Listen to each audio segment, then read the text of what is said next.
Hello, good afternoon, everyone, and welcome to our ENLIGHT lecture on innovation in cultural narratives, the second lecture in the flagship area of culture and creativity.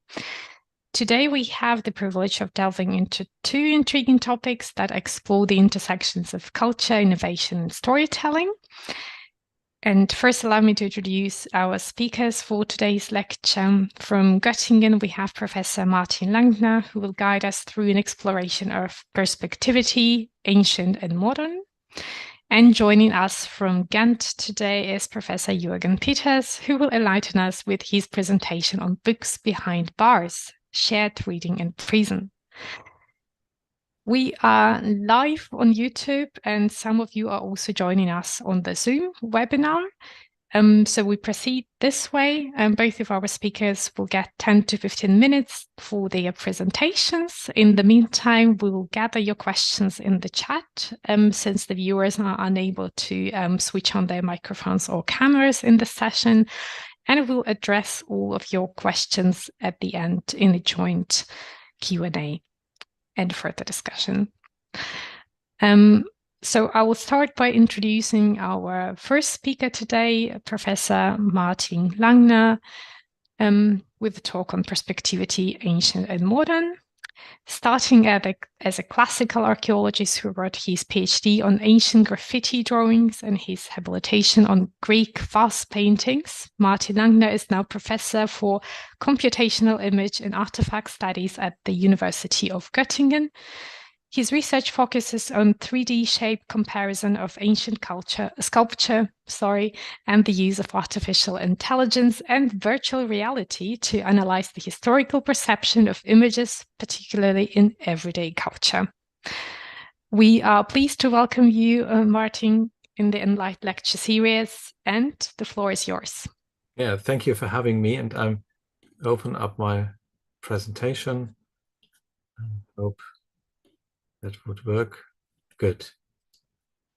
So, students of the humanities find it difficult, especially at the beginning of their studies, to perceive reality as constructed and to understand that reality is dependent on the perspective of the reader and viewer. Accordingly, they find it difficult to relate this realization to themselves or third parties, or to transfer it to other situations. Analyzing texts from different media and integrating them into historical concepts and systematic questions is therefore very difficult for them. Attending theater performances and film adaptations of the material like Hamlet or Faust has only exacerbated the problem. That's why we, with VR for Study, decided on a virtual reality application that offers users the opportunity to try out various staging options in the role of a theater director, using the examples of Faust and Macbeth. The students thus become part of the virtual world. We achieve this necessary interactivity through a modular structure. Assistant director is available to the users as a learning guide who makes suggestions and thus opens up the spectrum of what is discussed in the specialist literature.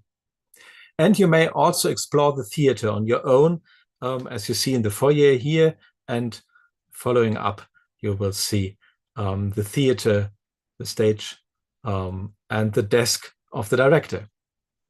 At the director's workplace, you control the action on stage and select various costumes, characters, and actions with the help of the avatar assistant director. Together with the students, we developed several example scenarios as discursive and performative learning units, where the focus was on the interest of the BA studies. Therefore, the witches from Macbeth looks partly like Dementoren in Harry Potter, and even the sexualization of the figures are sometimes obvious, since their idea is thrilled with Instagram images of people and so on. So it was really the view of the students, and let me tell you that from everywhere, even in on the stage, you're able to change the interaction from the menu bar with your controllers.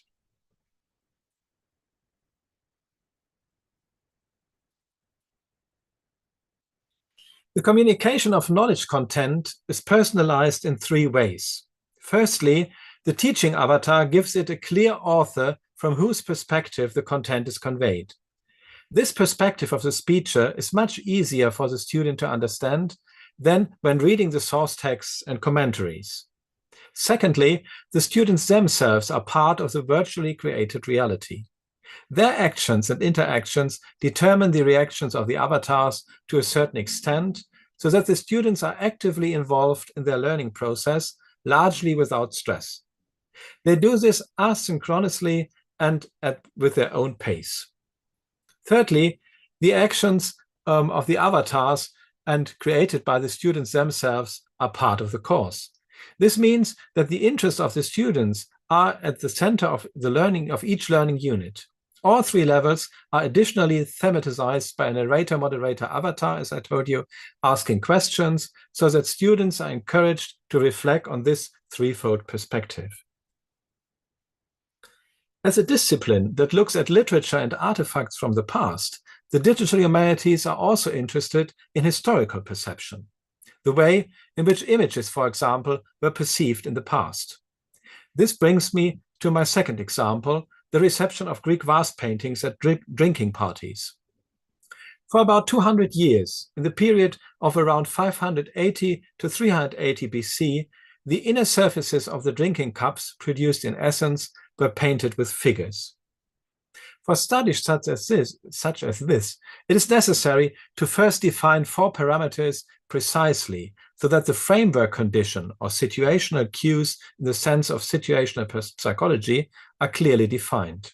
Otherwise, there's a slight risk of additional imprecision in the data. Lawrence Pervin's conceptual analysis found that people generally describe situations in terms of associated places, asking where, other people, who, activities, what and why, and in a chronological sequence, how and when. The situation symposium, for example, can take place in a banqueting room, Greek andron, with 6 or other revelers and a flute player to celebrate, enjoy, and exchange ideas over the course of an entire evening. These conditions for describing the situations are also determine the range of variation. There were different occasions and therefore different groups of people at the symposium. The spectrum ranges from drinking party at public festivals to joint symposia of office holders and private evening celebrations. Within the class symposium, one could thus describe dimensional characteristics on the basis of which situations may have been perceived as different. The reconstruction and simulation of a sequence of movement can be realized virtually. The question here is how exactly the materiality of the drinking cup influences the actions of the symposiast.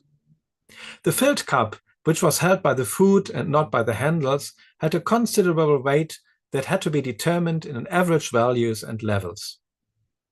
Balancing the drinking cup correctly required some skill, which made emptying it even more difficult and may have had an impact on the visibility of the image. The process therefore involved a high level of concentration, which may have increased the attention of the cup and its image. The visibility of vase paintings in artificial lighting with flickering oil lamps can also be reproduced. Then it also became clear why, for example, important details for identifying the figures on the craters are often placed at head height. This is because with the probable positioning of the mixing vessels in the center of the room of the floor, these are at eye level on the couch lying symposiasts. The formal visibility of the inner image of drinking cups during use should also be analyzed. During the drinking ritual, the drinking bowl transforms these vase images, which is initially invisible, successively into a visible painting and then into a moving image when refilled, and above all during the Kotterbos game, where the last piece of wine was thrown out.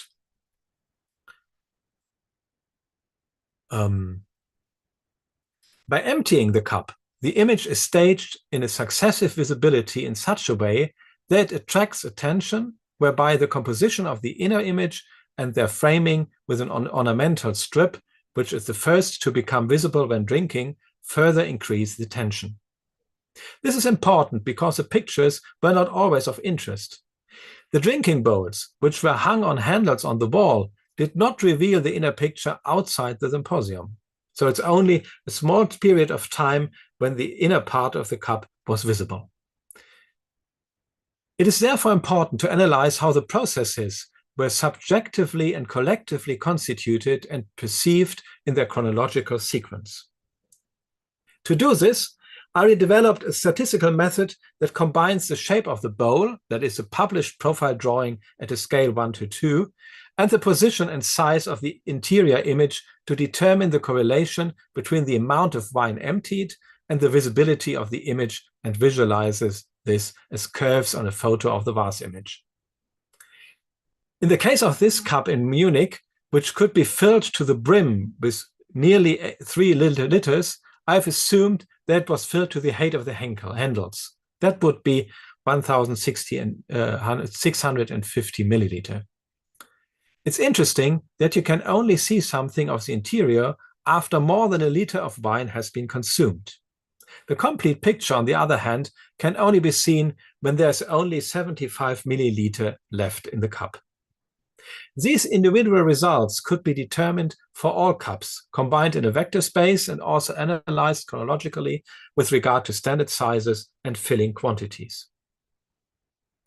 Drinking superficially cancels out the latency but triggers amazement and discussion, whereby the partial presence of the images allows for several possibilities of completion and thus stimulates visual associations. In these examples, the differences can only be recognized in the lower part of the picture, where sometimes an altar and stool, sometimes a boy with a lyre, and sometimes a leopard-like cat appear. An approximately trained convolutional neural network is to indicate how the partial images can be completed on the basis of all vase paintings that can be captured in photos and thus support the determination of the range of associations. The focus is therefore on the unconscious completion of the partial image during drinking. However, associations that only based on details, which are difficult to recreate in their arbitrariness, are disregarded.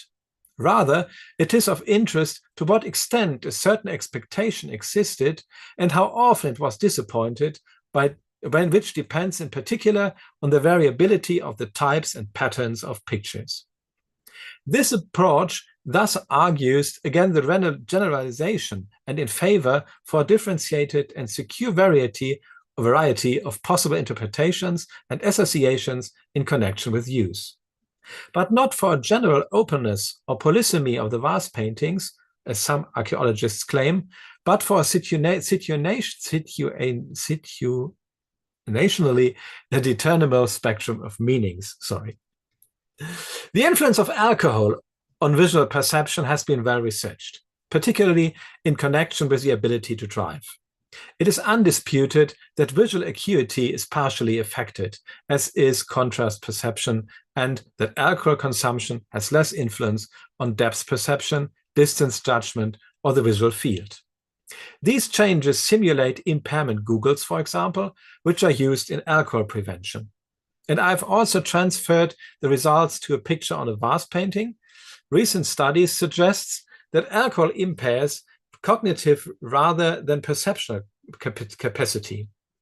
The cognitive processes that are significantly impaired by alcohol consumption of around 450 milliliter of red wine are, in addition to attention and perception, the ability to recognize, which assigns a concept to an object, or the ability to draw conclusions from given circumstances, which has correspondingly effect of the drinker's ability to link the images to other concepts in a more irrelevant way. These findings have not yet been transferred to the perceptibility of images such as Greek vase paintings. Our Egrafson project provides a pre-trained deep convolutional neural network for automatic image pattern recognition, which could be used for other purposes as well, like these perception analysis. Based on comprehensively annotated vase paintings, this CNN was trained to recommend further sections of additional vase paintings for identification. In addition to the classification of the painter, the respective style and motive of the painting, and also determined with pleasing accuracy, making it possible for the first time to attempt to simulate and evaluate the motive recognition of Greek vase paintings on a broad base. With the help of pre-trained convolutional neural networks, which in the second step analyzes blurred or distorted inner pictures of cups as simulated by impairment googles, it might be possible to simulate and evaluate the cognitive abilities of the viewers.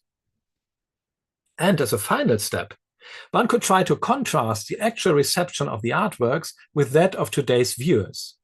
This is not possible in the case of Greek vases because there are no corresponding sources. But for visualizations of the 19th and 20th centuries, such as Venetian Marquis Obizzi's collection of antiquities that we reconstructed, or the tour of the Anne Frank house in Amsterdam, one could use travel reports, descriptions, and reviews to determine the standard expectations of that time. This could then perhaps be correlated to our current perception by using eye trackers and questionnaires as developed in situational psychology to empirically analyze the impressions of the public when visiting these virtual reconstructions. But that would, of course, be a separate lecture. However, I would now like to ask you for questions. Thank you.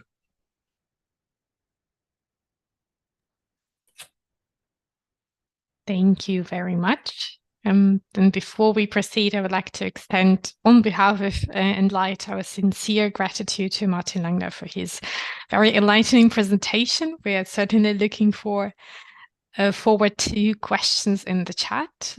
Your insights in this talk provided us with a deeper understanding of perspectivity in digital humanities, and that promises an exciting discussion at the end. But shifting our focus now without further delay, it is my pleasure to introduce our second speaker from Ghent. Please welcome Jürgen Peters. Professor Jürgen Peters teaches bachelor's courses on literary theory and the history of poetics at Ghent University, as well as master courses on creative criticism and literature and care. His PhD was published as Moments of Negotiation, the New Historicism of Stephen Greenblatt. He has also written books about the humanistic topos of the conversation with the dead, Speaking with the Dead, Explorations in Literature and History, and the relationships between literature and consolation. He is also a director of Ghent University's International Thematic Network, CHARM, the Consortium for Health, Humanities, Reading, Arts, and Medicine. So please welcome Jürgen Peters today with a talk on books behind bars, shared reading in prison. I'm passing on the microphone to you, Jürgen. Okay, thank you, Anna, for the nice introduction, and thank you for having me.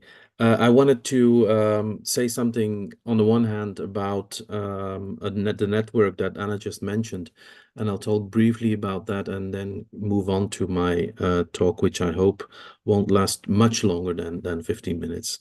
I'm trying to move the slides, but that doesn't seem to be working from where I'm sitting here. No, we are still seeing the introductory slide. Yeah, with and the they title. don't. It doesn't move. So I'll stop the sharing and try again.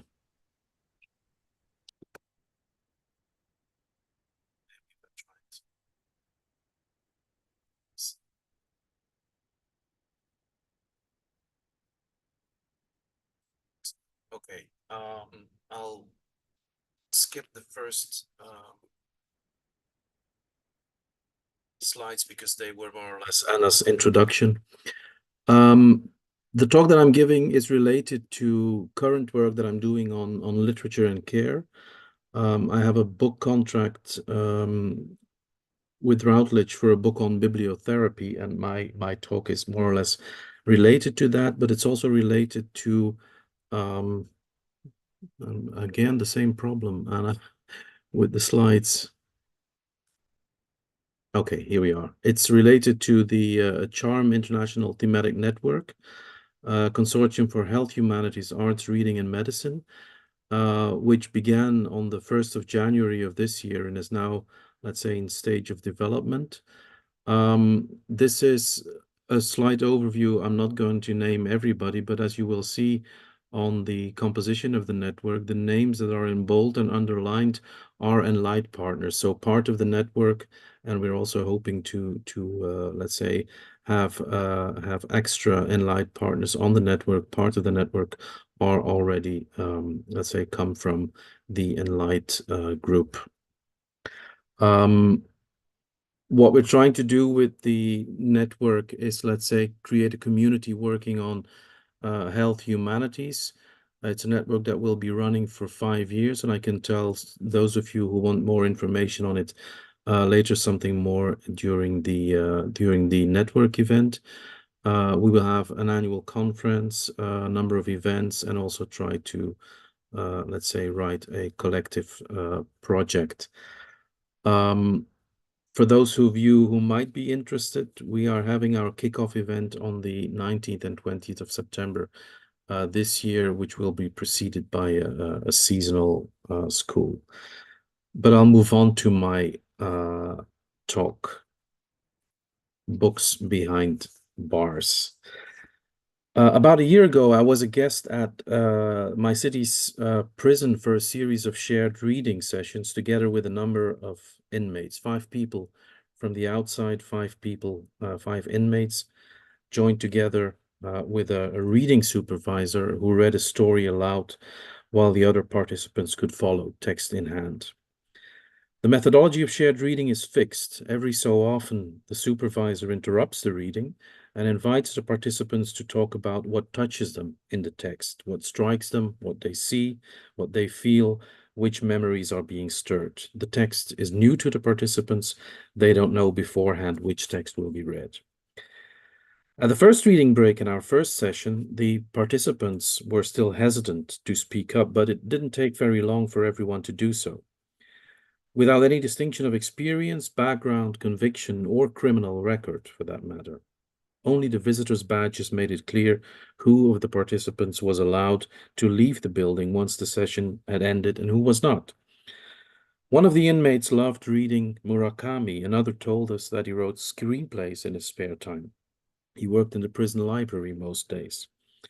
A third one hurried from his task in the kitchen to attend the reading session, which took place on Tuesdays immediately after lunch. There was also an inmate from the women's ward. Each of the inmates was Dutch-speaking, and as such, the group was certainly not representative of the integral prison population. In 2011, for instance, 40% of the inmates were non-Belgian and non-Dutch-speaking. The text we read with our group invited everyone to tell their story. That is what shared reading does. Everyone listened to everyone with great attention and respect. Obviously, not to agree with all aspects of everyone's interpretation and story, but to find connection despite disagreements. What can sometimes be very difficult outside prison walls soon proved to work wonderfully well within the confinement of our common reading room. The first story we read in prison was called The Window. It is written by a French author, Maurice Pons, about whom we don't need to know anything further. In the shared reading method, it is only the text itself that is of interest. Who wrote it doesn't really matter.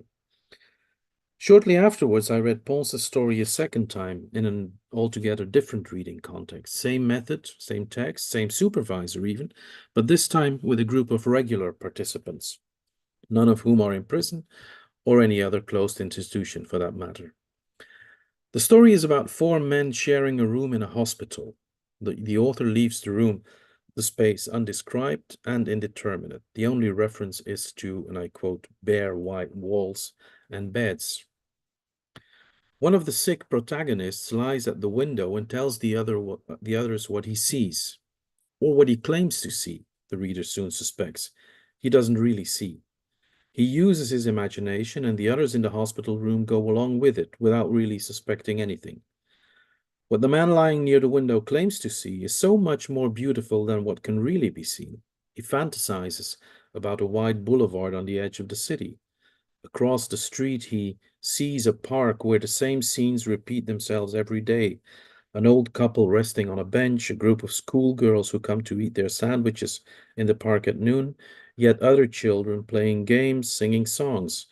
From his sickbed, the man even sings along with the songs, or so he pretends. In reality, the window through which he looks does not at all overlook a wide boulevard, but what the reader finds out is just a gloomy street. Across the street, as we discover at the very end of the story, there is no park, but only, and I quote, a huge brick wall that obstructed the view up to the sky. End of quote. Together with the participants in the reading session, the characters in the story discover how things work. The story shows that the characters react differently.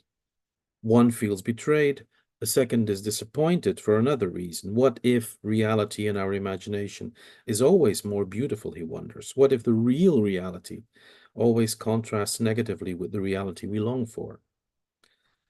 Ponce's story is set in a hospital room, but the inmates in the Ghent prison immediately sensed that the text was also about them. The window of Ponce soon became a window opening into their own reality. The walls of the cells in which the inmates spend large parts of their days may not be white, but they too know how it feels to know there is an outside world that can only be seen from the inside, through a window. While they stuck clearly to the text in their responses, they obviously knew better than the other participants what goes on in a room where you have to rely mainly, or even only, on your imagination to have contact with the world outside.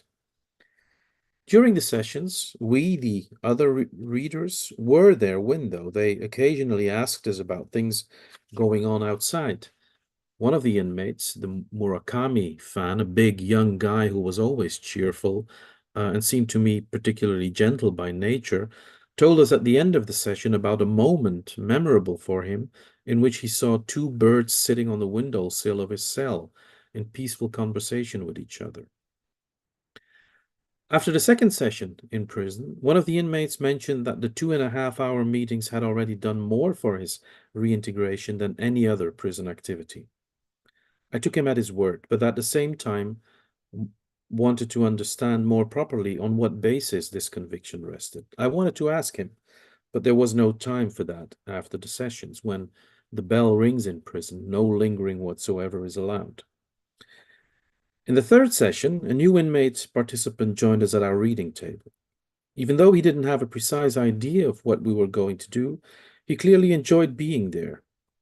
That the reading supervisor had brought biscuits made no difference to him. He was there to read, he said, not to eat. This time we read a story by Luigi Pirandello entitled The Dead and the Living. It's a story of a boatsman who one fine day finds out that he has actually two wives. Convinced that his first wife had died in a shipwreck, he married her sister, who is a lot younger and who was already living in anyway. The younger sister, that is the second wife, is heavily pregnant, but suddenly the man's first wife turns out to be still alive. She returns to the port town where she previously lived with her husband. The man and his two wives must find not only a new form of living together, but also a way to deal with the ridicule and the jealousy of the other inhabitants. They succeed in the former relatively quickly. A second house is bought, and the two wives take turns moving in there for a while. But the second thing is less straightforward. The community of the port town is always commenting on the ménage à trois. First, they speak outrageously about how both women are sacrificed, and then, when it turns out that the women actually like the arrangement quite well, they speak outrageously about how the formalized love triangle is presented by those involved in it as the most ordinary thing in the world. The husband and his two wives respond laconically. It's all God's will, they say, so why fight that?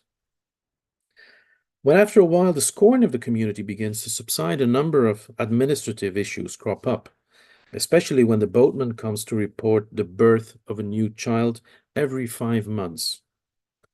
The register is intransigent. No children can be born from one marriage at such short notice, and a person can only be in one marriage at the same time. The increasingly annoyed father puts the problem squarely where he believes it belongs. It's all God's will, he repeats. So if the administration has a problem with that, it is their problem, not his. In the reading session in the prison, Pirandello's story quickly sparked a discussion about what is actually seen as normal. as well as the danger of stigmatization and the madness of some administrative rules. Once again, all this turns out to be a more tangible reality for the detainees than for the other participants in the session. No chess is allowed in prison on Sundays, says one of the inmates. Chess is a pleasant pastime for him and his cellmate, on Saturdays anyway. Why on Saturdays, I ask. Because on Sundays it is not allowed, he replies. Why, I wonder? Computer says no, he retorts, jokingly. Of course, even the non-imprisoned co-readers in our group can imagine what it feels like to be looked down upon by others, but those who live in freedom can usually disregard that kind of external pressure a little more easily. Inside prison walls, peer pressure is much stronger, I can imagine. People are closer together there, and constantly. For that reason alone, it is undoubtedly much harder to find a place and a moment where one can be oneself in isolation. The prisoner is literally constantly watched, monitored, held to account. I noticed that compared to the first two reading sessions, when discussing Pirandello's story, the inmates were speaking more than the other participants.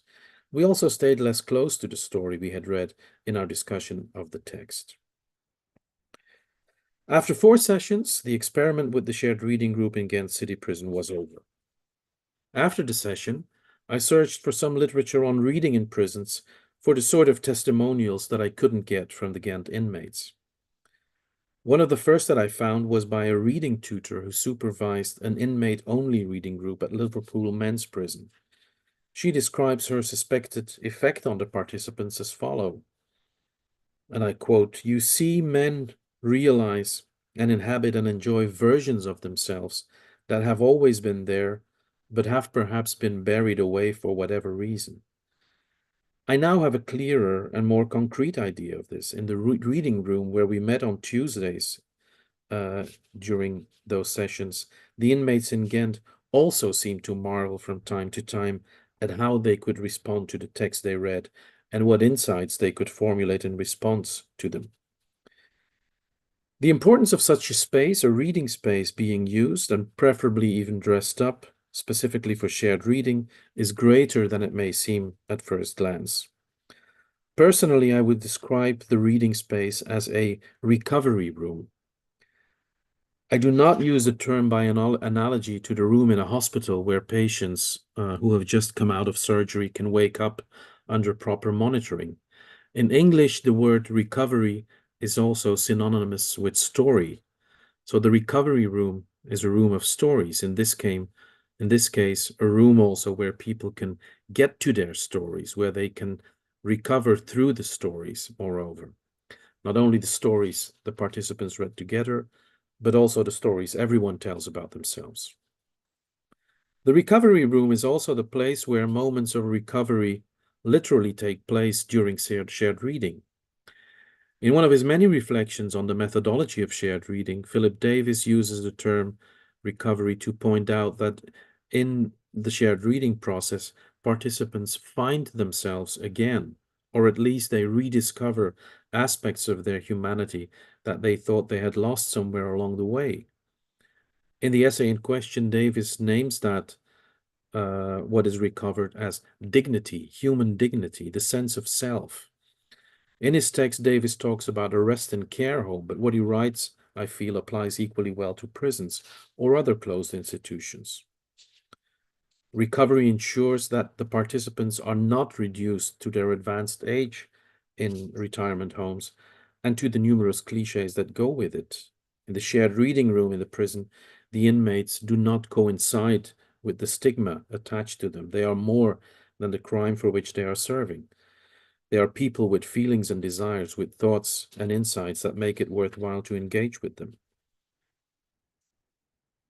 After the sessions, the reading supervisor sent me a cartoon that you can see on the screen, and that for her sums up well what reading together in prison is about. As you can see, a prisoner is sitting on his bed reading a book. The lamp above his head, like the bed, shows that we are in his cell. This is also evident in the left half of the drawing. A jailer watches through the peephole of the cell door. But at the same time, while reading, the cell has become the world the prisoner finds in his book, a world of sunlight and outdoor air where birds not only fly around freely, but also take the liberty to come and sit on your shoulder. The two worlds are one, as this cartoon demonstrates, better than I can put it into words. The book takes the prisoner to the world of seagulls and the sea, the world of blue sky and blue water, a blue that is actually not so very different from that of the jailer's costume. The book turns the bed into a sanctuary for the mind, but it remains the bed in a prison cell. The cartoon reminds me of the image the author J.M. Coetzee uses in the opening pages of his novel Elizabeth Costello.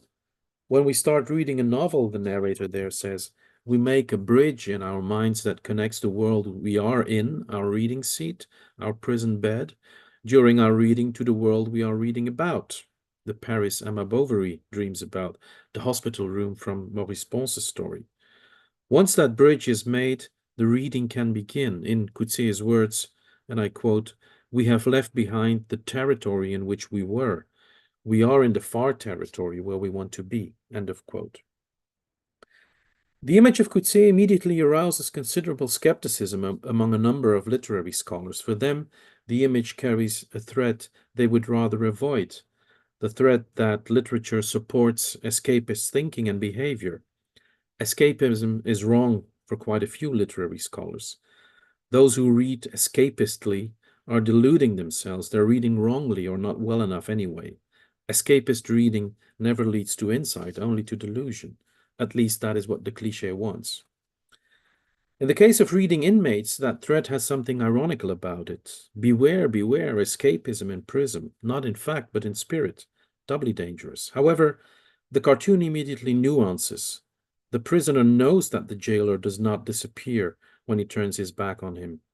He realizes equally well that the paradisiacal cliff before his mind's eye cannot take the place of the reality of the prison bed on which he sits reading. The bridge that Coetzee's reader crosses to enter the far territory of reading is not lifted while reading. Even when we find ourselves on the other side of our imagination, we remain connected to the place from which we read. For reading in prison, and I'll conclude here, this is eminently the case.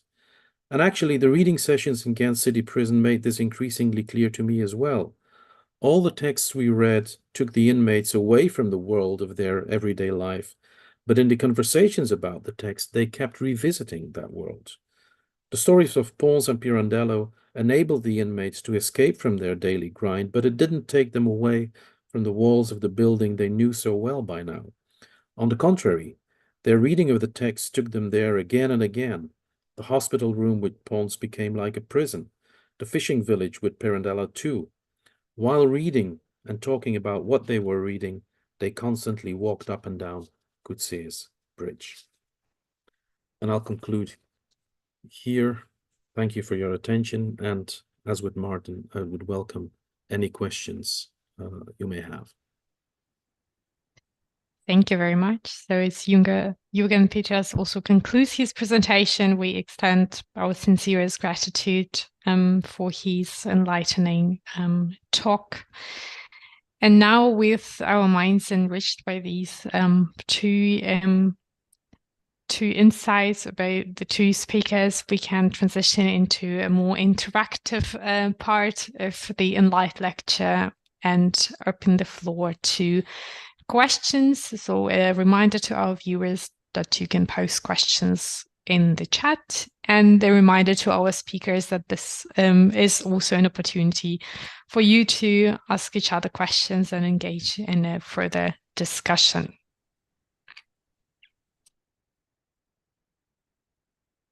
I'm not sure whether there are questions in the chat, but I would be happy to ask Martin something about a really fascinating project. I'm not a specialist at all, but let's say whenever I'm reading on digital humanities in my field, I'm always, let's say, convinced about the fact that the technology itself enables you to see things that you wouldn't see without the technology, let's say. And I'm sure that this is the case with the examples that you gave as well, Martin. But I wanted to maybe hear from you, what new knowledge about let's say the historical reality that you are trying to, well, reconstruct. What new knowledge does the digital, the virtual reality technology, in your experience, deliver? Yes, it's a good question. It's always a question that we have to face in the digital humanities. What comes new with the new technology? And there's lots of, but concerning on VR, it's firstly, it's a big data problem. Perception of antiquity, we have never been able to look at that. I remember as a student, I was always interested in that, and my so professor said, that's a good question, but we have no way to find out how it was. And now with virtual language models and all those possibilities to put puzzle pieces together on a scale that we weren't able to look at before, we become nearer to the step how historical perception worked. And that is indeed a question of, let's say, mental preposition, of a viewer expectation, and things like that. So in image studies, you're always dealing with the knowledge that we, with our eyes, see things completely differently than the people of the 19th century, and don't speak of the ancient people. And now we are coming nearer to get an idea, because with 100,000 vase paintings we have, that is, however you count them, 1% or 3% of what was existing at that time, we have a statistical base to, let's say, it's a good sample to really say what was existing in the mind of the people. So what was the expectation? What was a seldom picture, and what was a common picture? How things were developing, and so on. We did this partially on some examples, but we were never able to do this with a large amount of data. And another example, as with pottery again, most of that is delivered in fragments, in very small fragments. With neural networks, we are now able to give, let's say, percentage values, how this fragment could be completed.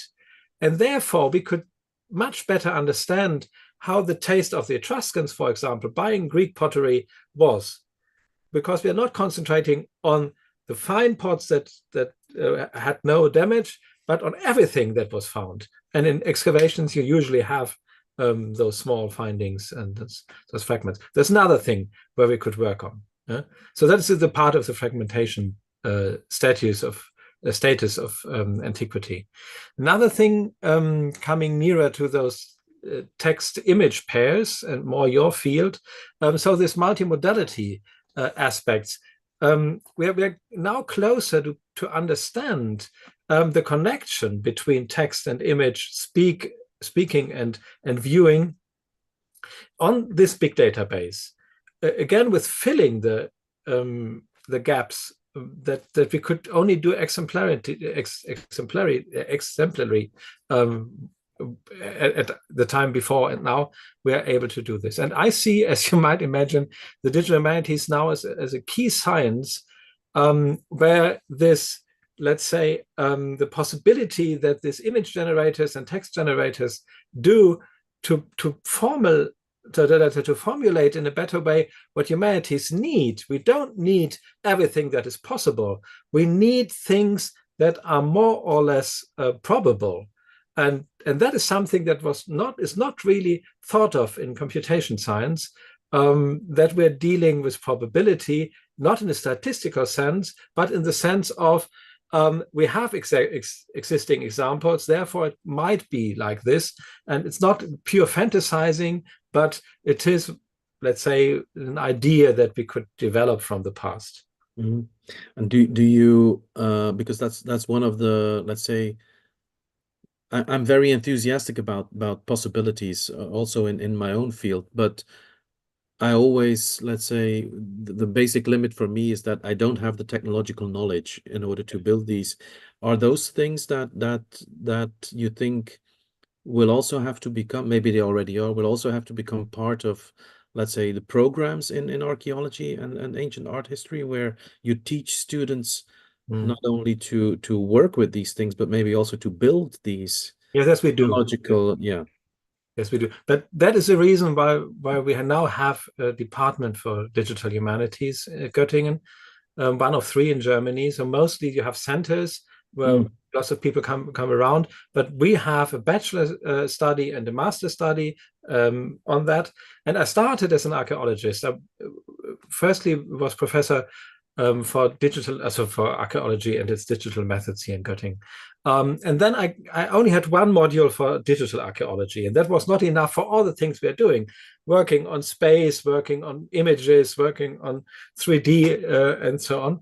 And therefore, we decided to build an own department and an own study program that digital humanities is connected with a humanities discipline in one bachelor. So art history or archaeology in my field, but ethnology and religion studies as well. On the other hand, all philologies and that with text studies and digital computational literary studies, things like that. And in our study program, you have to learn Python. You have to just for programming. You have to learn Blender if you're specializing in images to build those VR around things. And some 3D shape comparison as well. And we were most successful in this field, to be honest, because we are now able to compare 3D meshes of statues in a way that we will never be able to do, putting these shapes together and measure how many micrometer they are different from each other. And that brings out completely new insights into production processes, again, in perception. So let's say how much is accepted and how much not, and how simple things could be for recarving the eye, for example, to bring a completely new appearance to the statue by just some small carvings. So all that is something that is able now with the new technology, but only since 10 years, let's say, because the processors and the graphic cards weren't able to do that before. So in the computational literary studies that starts in the 1960s, for example, or the database archaeology that starts in the 1970s, we were dealing with lots of data. But these comparisons on a high level with big data, really put everything that you have into that is something that, let's say, 10 years ago was able. And are there also possibilities of, because that was another, let's say, thing that struck me in the presentation, that perception and perspectivity are, and that makes sense, mainly defined as something visual, but are there ways of including other forms of Oh yes, so not me, but auditory, tactile, or what have you in the... So my colleague Anke Holler here in Göttingen was very early in dealing with eye trackers to analyze the reading experiences. That is something that you do with text as well. Yes. In the field of audio, so sound files, musicology has some efforts to get to that, but that was even much more complicated. And even so, we dealt with shape analysis, 3D analysis directly on the 3D shapes, and were not much successful. But in putting them in a series of 2D images, we could train convolutional neural networks from that. So actually, it depends how far the computer science is. So with images, they made a big step the last 3 years. And with text, they were quite successful since the 90s. And I guess the rest is up to come now. Yeah, fascinating. Yeah, I'm really, so I was a trained archaeologist, but now I'm more fascinated by these things and humanities in general, as you are as well, becoming older. Every discipline is too small for someone. You have your broader ideas and interdisciplinary, and therefore digital humanities is a large field. You could do whatever you like, and what you think. It probably also makes you wonder whether it is still worthwhile to do archaeology without digital humanities.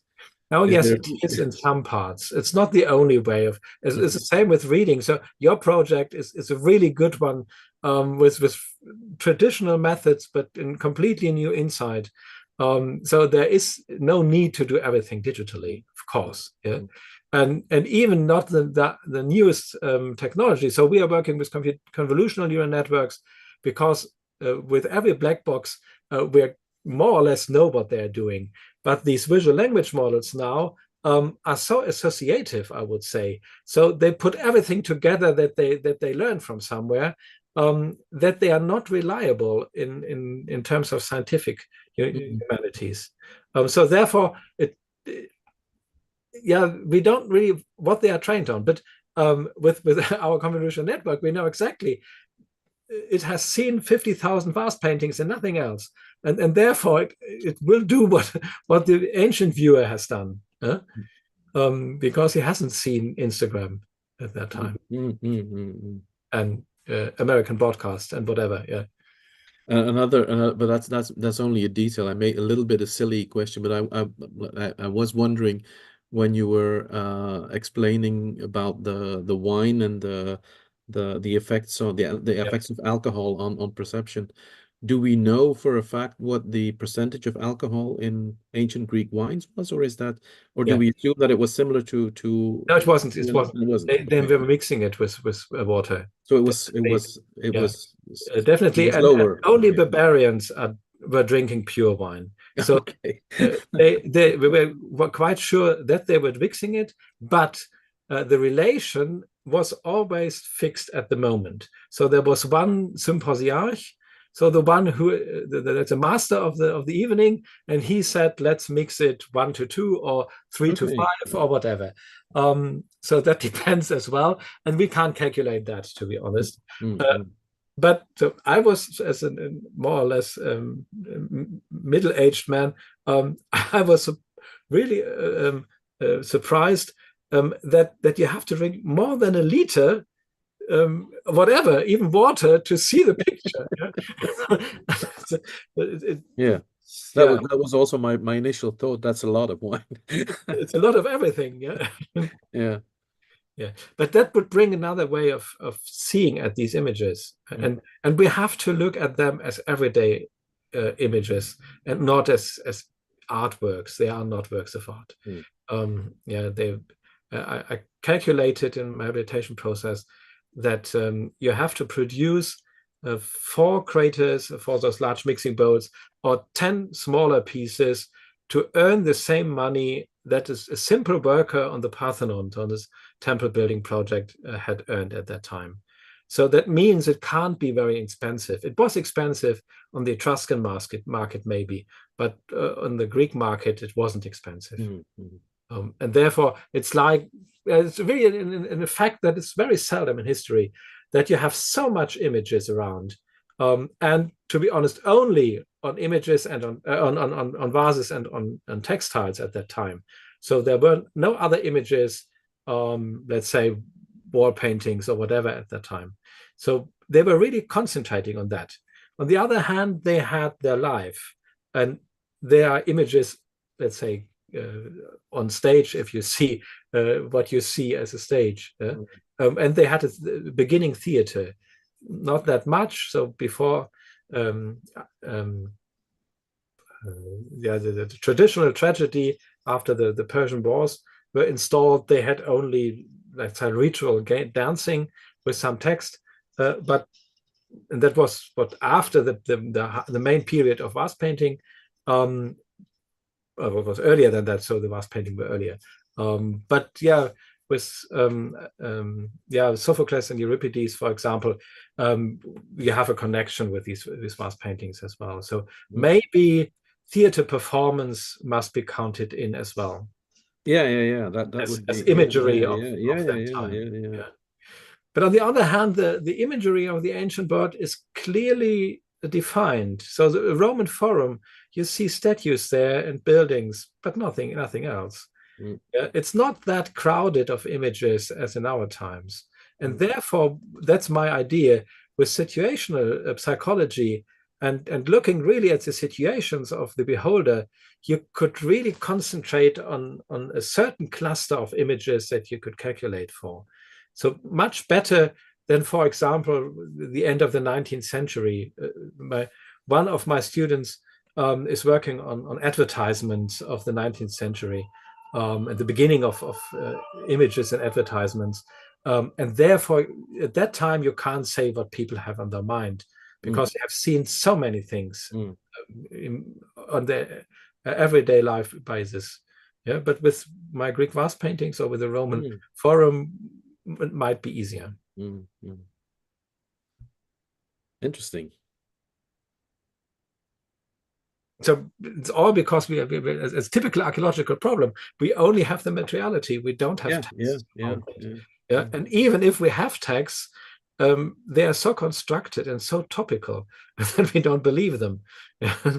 And therefore we really need to have methods to bring those past objects into. And I can imagine that it's also, I mean, especially from your first example, that there's also, let's say, the new technology also makes the discipline, let's say, more interesting for younger students because exactly that is. So we have really a run on our VR. Oh yeah, I can imagine. And so I was very, let's say, conscious because I thought it's not very well done. They have these games, they are much better, and we really don't want to like make this hyper reality of this game industry, but more, let's say, in something that is in itself constructed and has a design like that. But they are really keen on looking at that much more than reading text, to be honest. Oh yeah, I can imagine. Yeah, I can imagine. But it's horrible for humanities. So you have always to deal with meaning because facts. That is another problem that we are not really solved so far. But yeah, looking at perspectivity and construction of texts might be a first step. Another one is that we made a learning unit on objects in justice. We accuse them being part of let's say a scientific problem, and then they have to speak for themselves, and the students have to ask as a lawyer, is it true that, and things like that. So they learn argumentation in a project like that, especially with object analysis. Because I guess it's much more difficult to translate what you see in words and then in this argumentative structure, than dealing with texts and belonging to the same medium, let's say. Yeah. See what you mean, yeah. In the end, let's ask me a question. How did you come to the idea of reading in prison? It was not really my idea in the sense that it was organized. There are organizations. Okay, I see. And let's say the shared reading method is one that is being used in all sorts of contexts. This afternoon, I just come back from a retirement home near my house, where we'll also start doing shared reading sessions with people in old age retirement homes. They do it with patients in hospitals. So it's sort of a methodology that the methodology is always the same, and it's about having, let's say, enabling people to talk about themselves, to think about themselves differently by means of a text. So it's not it's not where you read a text in order to get to the right meaning of the text, or where you want to show that you're smarter than the guy sitting next to you because you see more things. It's about how you connect in your life. And it's a very interesting, non-expensive, non-technological way of working. But for myself, the experience in the prison, I must say, it was let's say interesting also because as a traditional literary scholar, what you do is you read texts and you sit in your desk and you try to study what the meaning of these texts are, but you don't see an immediate effect of what literature does. Whereas in a context of a prison where you see these people opening up to complete strangers about their ideas and about their thoughts, not about what they did, not about their crimes. I mean, that didn't matter at all to us. Was really really a very strong experience. But there are organizations who are trying to, let's say, organizations that, how shall I put it, try to make life in prison more agreeable, so to say, more human. Yeah. I hate to interrupt, but we are running out of time. So I suggest we move on to the networking event, namely the Zoom session that is only open to those who have registered for it, to discuss further networking opportunities in the circle. So I would like to thank you both again for your talks and for a very interesting discussion, and mention to our viewers that should you be interested in the further research collaborations with our speakers, please do not hesitate to contact us, the ENLIGHT Göttingen office, who organizes these lectures, or the ENLIGHT office at your respective university. So I hope we can stay in touch and continue our exploration of cultural narratives. Thank you very much. Thank you. Yeah, it's nice. So, Anna, we leave this one and we go to the other one, right? Yes, we see each other in a moment on Zoom. So everyone who's registered for the event and our speakers have received the link for that. Okay. Thank you. Thank you. See you there. See you in a bit.